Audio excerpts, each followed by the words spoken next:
Good evening, everyone. It is such a privilege to join you as we celebrate ICNY's enduring legacy as a force for good across our city.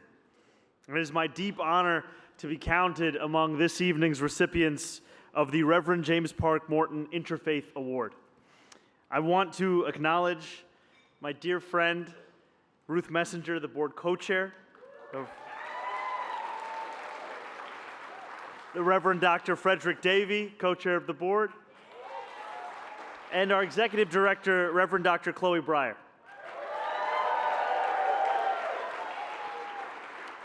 There are a number of leaders here who I am so proud to be standing alongside. First, in receiving this award, I also want to acknowledge that the very Reverend James Park Morton's widow, Pamela Morton, is also here with us. We have honorees, the Venerable Bhikkhu Panakara and the 2025-2026 Walk for Peace, Commissioner Stanley Richards for our New York City Department of Corrections, Kathy O'Leary of Pax Christi, New Jersey,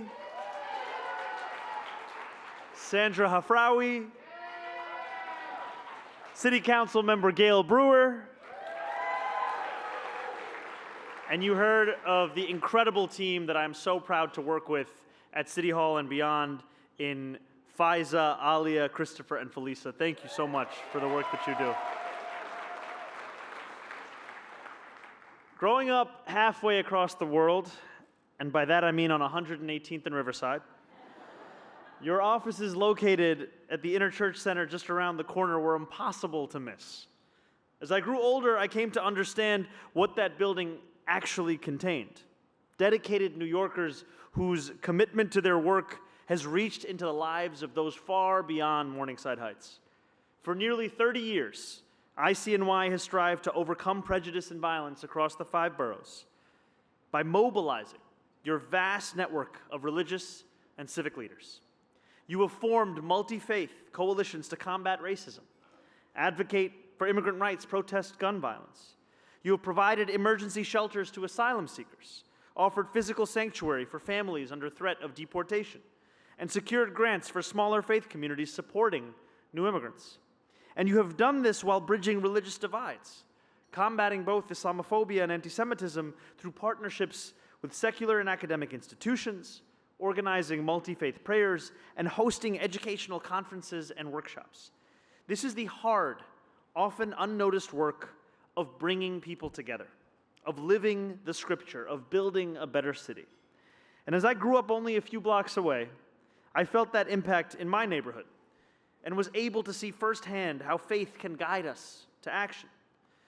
For as I learned, faith without works is dead. This is a credo that extends to all religions.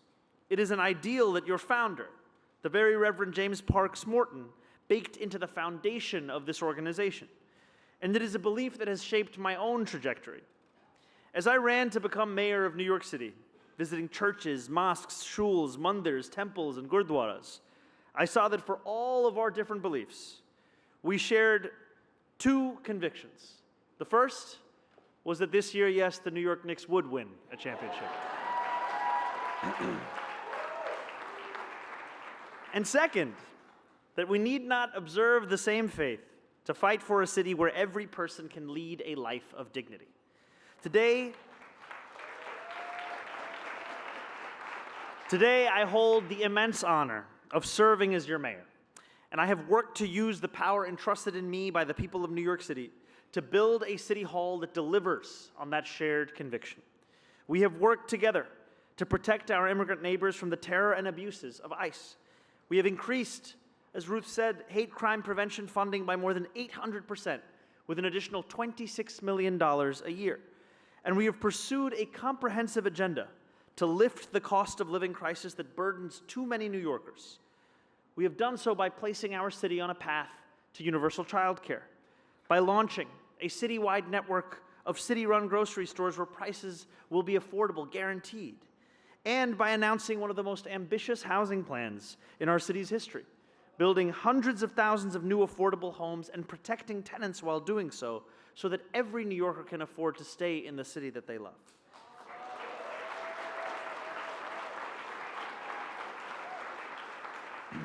These are just the first of our works that we have pursued because for too long, New Yorkers have been asked to get through the day on faith alone. And with those words in mind, let us deliver works that are as vast and expansive as the faith that New Yorkers hold. Because while I am humbled to be honored today for the work that our administration has already pursued, we know that there is still so much more to be done. In the months and years to come, City Hall will continue our work, and we will work alongside ICNY to grow the faith that New Yorkers hold in their city's government. Let us carry forward the works that make faith possible, my friends, and let us build a better New York City for all.